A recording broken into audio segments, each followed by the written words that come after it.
like some angels, still posted on the front. I be walking where you can't go. Rock yourself, it's a motherfucking spaceship. Do that shit again, make it public, think we in relations. I'ma do a spin move like a nigga in the Matrix. Out of state, switching lanes, me and Trey like we racing. However, within the community of projects, it is absolutely wild and never-ending chaos. There are project rivalries all over the city, but none are bigger than the one in this video. So let's finally get into it. The Sunnydale projects are basically split up into 3 sections. You have 42 in the low, both of which I covered in my very first video. And up until just a few years ago, these were pretty much the most feared in the city. They virtually emptied out an entire rival section in under 10 years. But over the past few years, the historically forgotten about section of Sunnydale has gained major prominence. Let me introduce you to 3400 Blightdale, also known as the 4. Interestingly enough, this section of Sunnydale consists of mostly Samoan residents. And for those of you who aren't familiar, they originated from the tiny island of Samoa in the Pacific Ocean. And one thing about them is that they tend to be very big, and not like eating big, more like NFL big. Pretty much everyone is over 6 feet and at least 250 pounds. They also have a very strong culture of family area for a long time. If you ever played Pop Warner football, trust me, you know what I'm talking about. However, they never had any sort of presence in the streets. Instead, they were more so a giant family that nobody messed with. Well, in 2012, the unthinkable would take place. Oh, don't get it twisted. They always had a presence in the streets. You hear me? But you see where he at with it. We young Global Gang. What's the deal? Cash Rules Global TV. Tapping in. Back at it again. Just open up some trap doors. And as you can see, we in the middle of them Frisco streets. The Sunnydale projects. Earth, they fucking with the foe. You hear me? That being said, we about to get to the beginning of how Terrorized and Greezy started taking over. Now he got EBK with him. He got Case rocking right behind him too. And now they taking shit over. We're going to get back to the beginning. Globes in the chat. If you're new to the channel, make sure you bang that subscribe button. Spam up that like button next. Grab you some of this abundant Cash Rules Global merch. And we finna get right back to the streets. Takes us to the bottom of Hunters Point, also known as the Double Rock Projects. For years, this was the most feared project in the whole city. You had to enter through a gate and it was only one way in and one way out. So if you made the wrong move, it was probably over for you. In fact, delivery drivers and even SFPD refused to enter the gates. That being said, Double Rock always had a good relationship with the Samoans and tensions were never built. But after a silly argument, all that would fall apart. Shout out to the Usos, my old linemen in high school, and they was getting busy in the streets always. On contrary to what you just said, crazy swamp stories, man. July 20th, 2012. A man named Henry Taulolo gets into an argument with his friend named Demarie Young, also known as D3. And for whatever reason, the situation elevates and D3 takes it to a whole new level.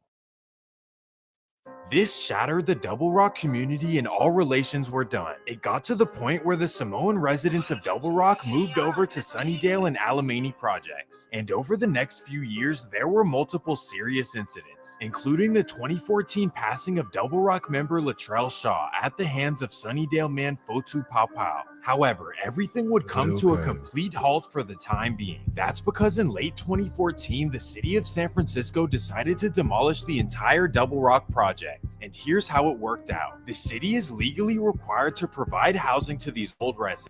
This how it worked out. They tore the projects down, made them look a little nicer, and now the projects look nice and still got hectic members in it.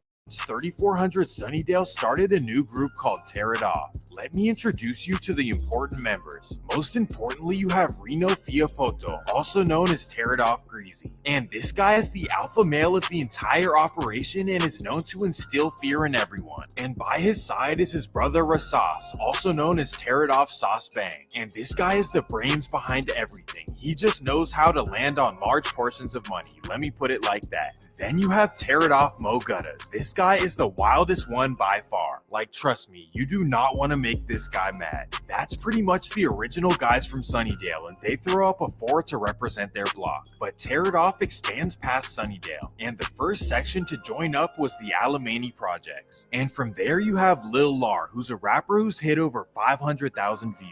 And also from there you have another guy named Tear It Off Joaquin. And mind you, this is where all in the comments you're gonna get all the OGs spamming up.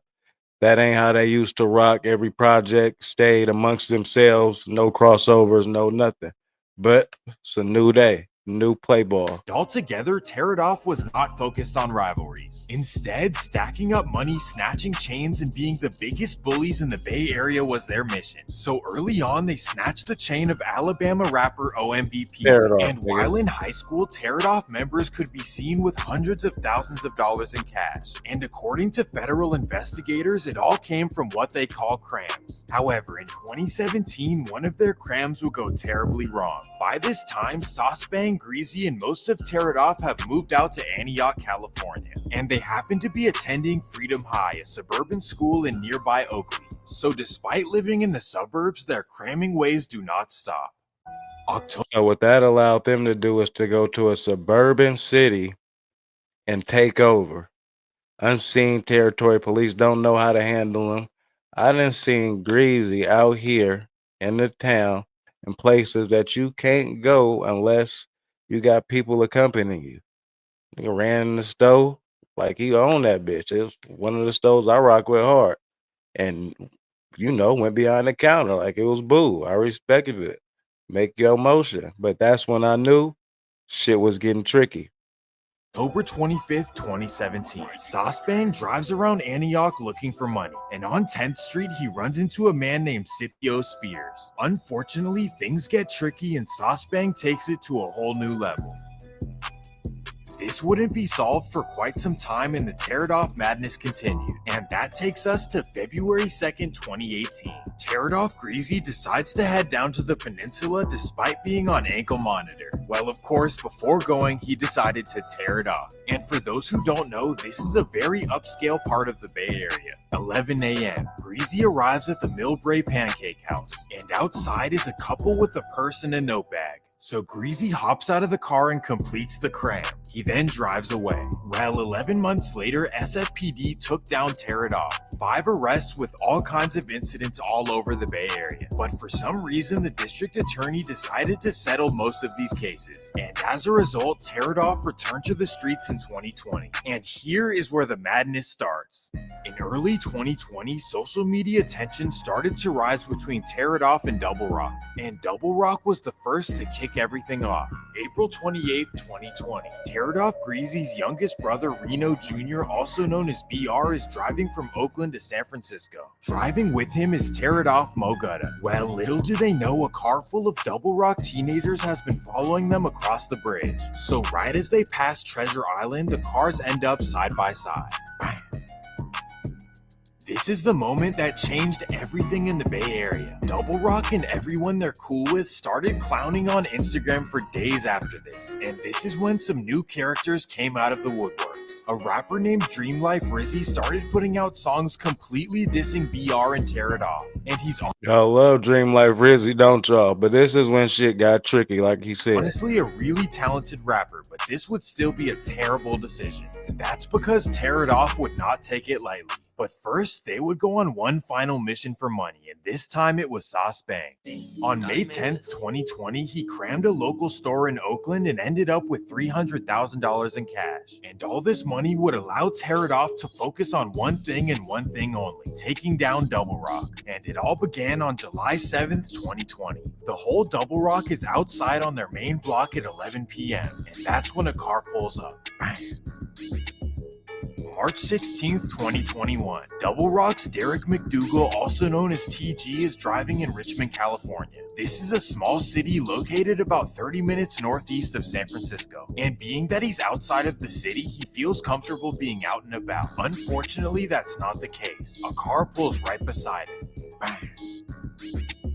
Just a few days later, Greezy would go down for it. However, the case would be dropped due to lack of evidence. And despite the investigations, decides to do something wild for the 1-year anniversary of BR. On April 29th, 2021, they shut down the Bay Bridge, threw money, and recorded a music video. They just do not care one bit, and of course, somehow they got away with this. And that's the rise of Tear It Off. You know, I heard they fucking up in politics, messing with the foe, and that's facts. You hear me? So that's how TIO, Tear It Off, came to be the rise and dominance in the Bay. Now they click with EBK and Case. You hear me? Put them foes together. Let me know what y'all think about that, and continue to give y'all the history and the facts of the situation. That being said, all money ain't good money, and slow motion damn sure better than no motion. You new to the channel, go ahead and bang that subscribe button. Spam up that like button next. Grab you some of this abundant Cash Rules Global merch. We gonna keep them trap doors open. I ain't no doctor, but I'm losing all my patience. Bitches, let it park itself. It's a motherfucking spaceship. Do that shit again. Make it public, think we in relations. I'ma do a spin move like a nigga in the matrix. Out of state, switching lanes, me and Dre like we racing. All the sights around my neck got me froze like a glacier. On the road with your bitch to a date, I'm about to take her. You won't see this hoe again once I get her in my stable. Go hard for all my niggas in the pen and ain't able. Go yard, hold the blow a nigga like some angels. Still posted on the front. I be welcome where you can't go.